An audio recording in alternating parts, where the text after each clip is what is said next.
Very good morning class 6. In today's class, in previous class I have explained importance of history, and today I will continue with division of the past. The historians divided the history of ancient India into two periods, prehistory and history. First we come on prehistory. Prehistory is the period of human development when writing had not been invented. Human being did not know how to read and write. ये वो time है जिस time पर लोगों को, हमारे human beings को writing का कोई भी ज्ञान नहीं था, कोई भी स्क्रिप्ट का इन्वेंशन उस टाइम पर नहीं हुआ था, लोगों को लिखना और पढ़ना नहीं आता था। इसलिए इस पीरियड के कोई भी रिटन रिकॉर्ड्स हमारे पास नहीं हैं।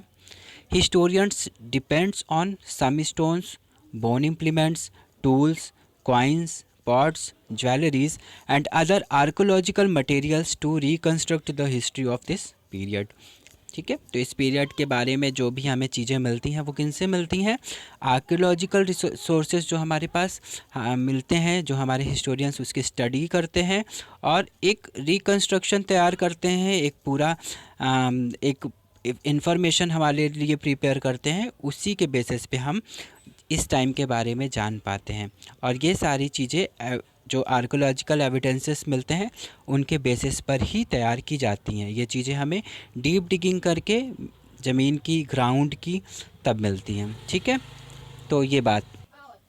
Second period of ancient history is history. The period for which written records are available is known as historical period. ये राइटिंग के इन्वेंशन के बाद के पीरियड को कवर करता है, और इसके जो भी हमें इस टाइम की इंफॉर्मेशन मिलती है वो आर्कियोलॉजिकल रिसोर्सेज और रिटन रिकॉर्ड्स दोनों के थ्रू मिलती है। अर्ली राइटिंग ट्रीज़ के बाग्स पर यानी उनकी छाल पर किए जाते थे। पेपर उस टाइम पर नहीं होता था, तो ट्री के बाग्स पर ही लिखा जाता था। इसके अलावा क्ले के टैबलेट्स पर, पाम लीव्स पर, कॉपर के प्लेट्स एंड रॉक पिलर्स, इन पे लोग लिखते थे, एक दूसरे के साथ अपने मैसेजेस शेयर करते थे। वो उनका अपना अलग अलग वो होता था, तरीका होता था लिखने का, है ना। तो ये वो टाइम है जब राइटिंग का इन्वेंशन हो गया है और जिसके बारे में हमें जानकारी राइटिंग, रिटन रिकॉर्ड्स और साथ ही साथ आर्कोलॉजिकल रिसोर्सेज दोनों के थ्रू मिलती हैं। ठीक है, so students, these are two divisions of ancient Indian history. Students, after this topic two multiple choice questions are given here in your book. Let's try to do it.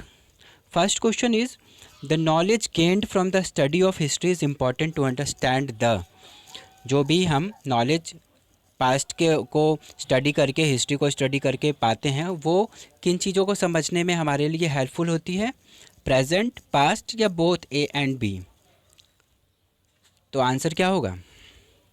Yes, answer is option C, both A and B, है ना। Present और past, जब हम history को पढ़ते हैं तो past को तो हम जान ही पाते हैं, साथ ही हम प्रेजेंट को भी समझ पाते हैं। आज हम प्रेजेंट में जिस भी तरीके से हैं वो किन किन चीज़ों का रिज़ल्ट है ना। तो वो यानी हिस्ट्री को पढ़ के हम हमारे पास्ट और प्रेजेंट दोनों को समझ पाते हैं। Second question is, history has been divided into. कितने डिविजन्स में हुई है हिस्ट्री? अभी मैंने बताया प्री हिस्ट्री एंड हिस्ट्री, है ना। ऑप्शन ए करेक्ट होगा। So that's all for today's class, and tomorrow I will tell you sources of history. Thanks for watching and have a nice day.